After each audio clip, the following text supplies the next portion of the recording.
Hello friends, welcome to Rekha's kitchen. இன்னைக்கு நம்ம ரொம்ப டேஸ்டா சூப்பரா வெட்டு கேக் எப்படி செய்யறதுன்னு பார்க்கலாம். அதுக்கு ஃபர்ஸ்ட் பவுல் எடுத்திருக்கேன். இந்த பவுல்ல 2 கப் அளவு கோதுமை ஆட் பண்ணிருக்காங்க. அது கூட 3 டேபிள் ஸ்பூன் ரவை, அது கூட 1 டேபிள் ஸ்பூன் அரிசி மாவு, 1/4 டீஸ்பூன் சோடா உப்பு, 1/4 டீஸ்பூன் உப்பு. இப்ப நம்ம சர்க்கரை எடுத்துக்கலாம். எந்த கப்புல நம்ம அளந்தோமோ 3/4 கப்பு சர்க்கரை, 3 ஏலக்காய் போட்டு நம்ம நைஸா அரைச்சிட்டு வந்துடலாம். இப்ப அரைச்ச சர்க்கரைய நம்ம மாவுல ஆட் பண்ணிக்கலாம்.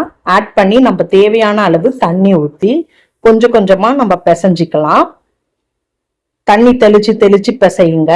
ஏன்னா நம்ம சர்க்கரை போட்டுக்கிறதுனால சீக்கிரமா இலகமா வந்துடும். அதனால பார்த்துதான் நம்ம தண்ணி ஊத்தி கொஞ்சம் கொஞ்சமா பிசைஞ்சிக்கணும். நம்ம எந்த அளவுக்கு பிசைகிறோமோ அந்த அளவுக்கு நல்லா சாஃப்டா இருக்கும்.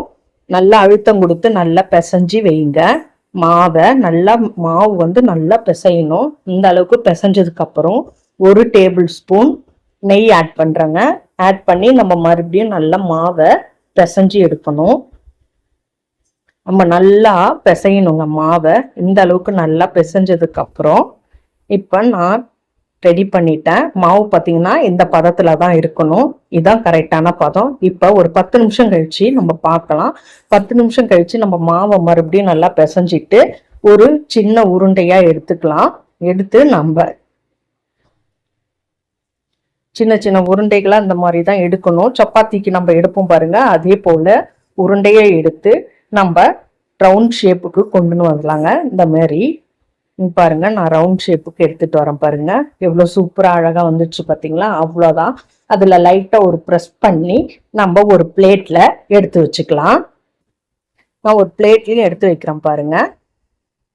அதே போல நம்ம மறுபடியும் ஒரு உருண்டை எடுத்து நான் உருட்டி காட்டுறேன். அதே போலயே நம்ம செய்யணும்.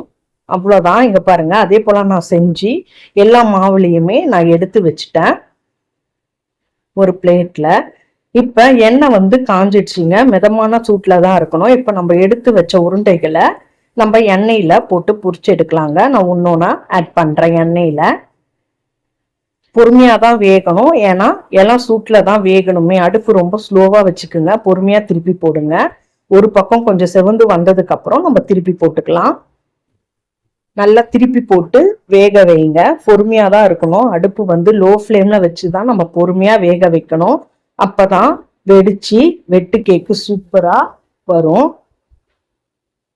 பாருங்க எவ்வளவு சூப்பரா வெடிச்சு எவ்வளவு அருமையா வெட்டு கேக்கு அருமையா ரெடி ஆகுது பாருங்க. அவ்வளவுதாங்க. நான் இப்ப எடுத்து காட்டுறேன் பாருங்க எவ்வளவு சூப்பரா இருக்குன்ட்டு. நான் எடுத்துட்டேன். நான் பிளேட்டையும் மாத்தி காட்டுறேன். எவ்வளவு சூப்பரா அருமையா வந்துடுச்சு பாருங்க. இந்த வீடியோ உங்களுக்கு பிடிச்சிருந்தா லைக் பண்ணுங்க, ஷேர் பண்ணுங்க, கமெண்ட் பண்ணுங்க. மறக்காம நம்ம சேனலை சப்ஸ்கிரைப் பண்ணுங்க. தேங்க்யூ ஃபார் வாட்சிங்.